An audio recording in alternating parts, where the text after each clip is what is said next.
We have a lot to cover this evening as rain continues to fall, bringing flooding and damage all across the region. What we know right now is that dozens of workers and patients were trapped on top of Unicoi County's hospital. This is drone video from around just before 1 o'clock this afternoon. If you look closely, you can see those on the roof waiting to be rescued as those floodwaters rose. News Channel 11's Terry Craig is at Unicoi County High School. That's where the rescues and reunifications have been happening. He's standing by with Ballad Health CEO Helene. Hey, Terry. Yeah, Ansley, of course, one of those rescues currently underway. As you can see in the background, one of the Virginia State Police helicopters just landed with a patient on board. These rescues have been going on all evening, reunifications as well. Of course, the Unicoi County Hospital flooded. Helicopters having to bring patients and staff from that location over here to the Unicoi County Hospital. And I'm standing by now with the CEO of Ballad Health, Helene. Alan, first question I got for you. Have you seen anything like this before? No, I don't think very many people have. I think obviously the most important thing is the safety of our employees and the patients. And thank God, thanks to the great work of Tennessee and Virginia partnering to help us get this rescue underway, they're all safe. And this storm moved in quick. What's going through your mind when you first originally hear that those floodwaters are getting near the hospital? Well, we started to evacuate immediately when we were told to do so. By the time the ambulances got to the hospital was completely blocked off. The water had moved in that fast. And it obviously deteriorated much worse during the course of the day. And we were on the phone. I spoke to the team director this morning, and they immediately assembled all their people and got to work trying to get us some help. And obviously we hear the helicopter flying away. I hear that this was originally supposed to be a boat rescue, correct? Yeah, originally they had sent boats because that seemed to be the logical way to get them out. But the problem is once the boats got to the hospital, the water deteriorated so rapidly they couldn't leave. And so we ended up having to come up with a different plan. And you know, where are these patients currently being transported now? Most of these patients will go to Johnson City Medical Center, and we're trying to make arrangements for the employees to get back home as well. And you know, what's the damage like to the building right now?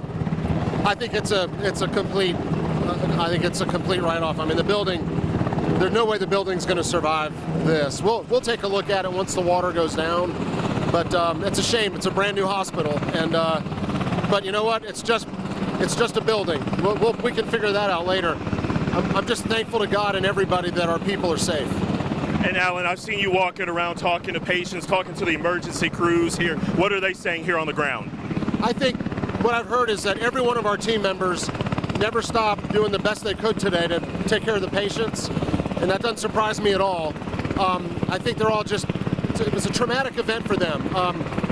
We were getting videos from the building during the event, and it was extremely traumatic for them, and we'll provide resources for them as we go forward, because I think when they go home and they start to process what they've been through, we'll be there to help them.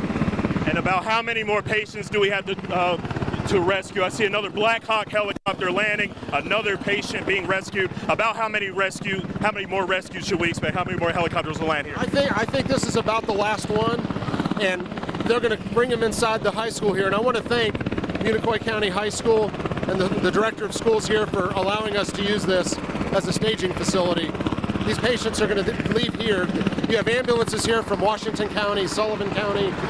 They've all contributed to help us take care of these patients. And this patient will probably head right now over to Johnson City Medical Center. All right, Alan, thank you so much. And of course, looking here in the background, a rescue still underway.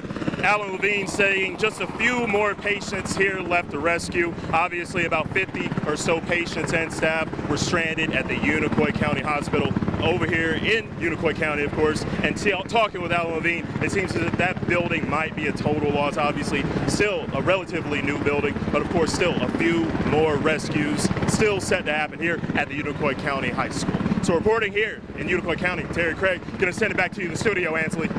Terry, thank you. We'll check back in with you in just a bit. News Channel 11's Terry Craig is live from Unicoi County tonight. Now, Terry, what is the feeling in that community after that devastating impact and that rescue? Ansley, Today is a day of devastation here in the town of Irwin and Unicoi County. Of course, we talked about that rescue from the top of the Unicoi County hospital, and we have been in Unicoi County all day, and for the first time we're going to take a live look at the hospital right now. It is currently over my right shoulder. Of course, as you can see off in the distance, the hospital buried under all this fast moving, rushing water. Not only the hospital, churches, other buildings, obviously tree limbs still moving, the water's still moving pretty swiftly, and just imagine you're stranded at the top of that hospital waiting for help. That is what nearly 60 people felt this evening over at the Unicoi County Hospital. Now, of course, those people were rescued and they are currently at the Johnson City Medical Center, and of course they are safe. Now, let's look over my left shoulder. As you can see over in the distance, we've been talking with local law enforcement. That road that you can see right there, that's I-26. That's the way to North Carolina from Tennessee. I mean, from our vantage point, it's looking like it is just about gone. As you can see, rushing water moving over the course of that area. So obviously a day of devastation here. And this is a good vantage point from the Jackson Love Highway. As you can see, police presence closing off the road. Let's look at this bridge here behind me. This bridge that would get you to I-26 obviously closed off for now. And obviously, Ansley, as I was saying, it really is a day of devastation. However, if you can take any good news from today, obviously those nearly 60 people that were stranded at the top of the the Unicoi County Hospital have been rescued and they have been safe. That was about 3 or so hours ago. The Black Hawk helicopters from the Virginia State Police made their landing at the Unicoi County High School, and those people that were rescued, they were able to reunite with their families before heading off to the Johnson City Medical Center. For now, in Unicoi County, Terry Craig, News Channel 11, going to send it back to you in the studio, Ansley. Terry, just an unbelievable sight and day there in Unicoi. Thank you. The TVA warns that the breach could occur at any time due to the extreme rainfall from the remnants of Hurricane Helene. Yesterday, Greene County officials were already advising residents to keep their safety in mind in case of emergency.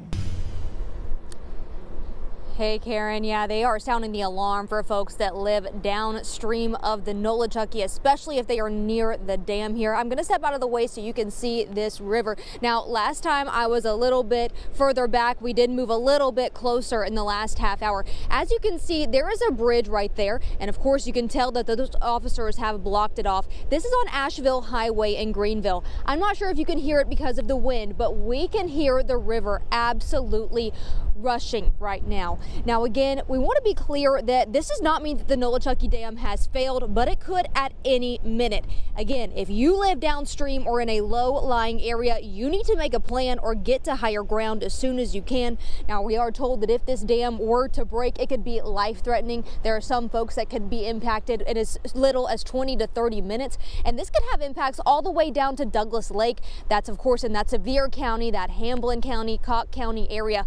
This is just going to have a ripple effect if it breaks. Now, they issued this alert just after 12 o'clock this morning. It was upgraded at that time, but again, this could happen any minute now. So they are sounding the alarm. If you live downstream, if you are nearby the dam here, you need to get prepared. You need to have a plan in place, because if this dam breaks, it could be life-threatening. News Channel 11's Ansley Daniel reports on the damage caused by flooding yesterday in Greene County.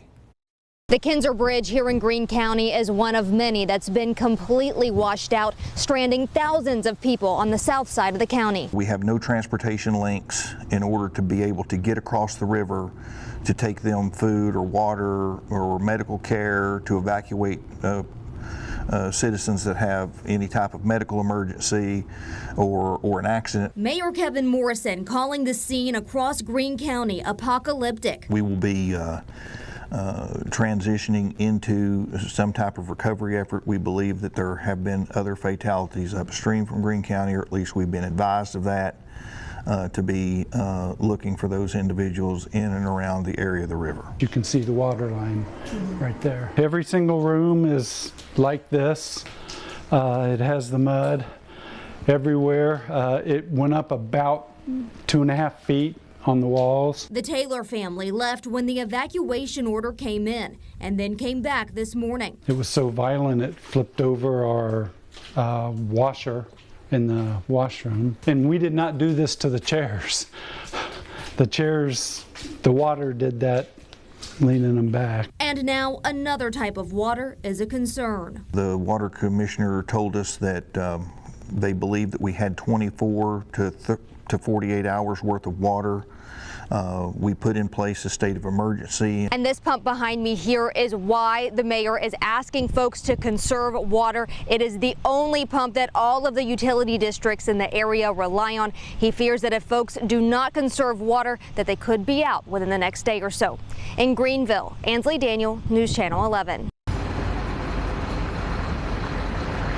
Yeah, you know what? The same thing is happening here in Elizabethton. I'm at the Parks and Rec Department where, as you can see, National Guard trucks are pulling in to help get supplies to those communities that have been cut off by the main part of the county. There is so much water here, food, hygiene products, clothes, and so much more.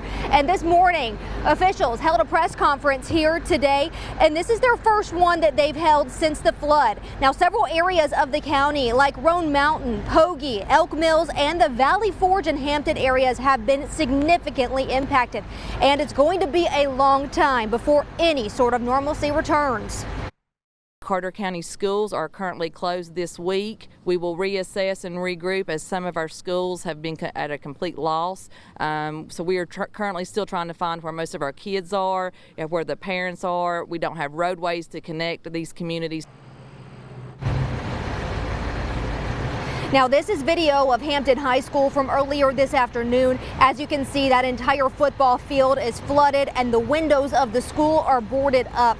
Now, if you live in one of those areas that has been impacted and you can't get out, we know communication is a problem. We've experienced that. The mayor talked about that earlier today. Authorities are having issues. But if you absolutely need supplies, I want to let you know that the National Guard is bringing in supplies. Those trucks are here right now loading up. They've been doing that all day. We were there at the airport earlier when those Blackhawks were loading up supplies to drop off to those areas. So again, if you are in a remote area that needs help, supplies is on its way to you. But I'm going to get back to things here at the distribution center. Now, if you do want to donate, this is the place to come. Again, this is the Elizabethton Parks and Recs Department. So if you want to bring items here to the Carter County community, this is where you need to be. But for now, live in Elizabethton, Ansley Daniel, News Channel 11.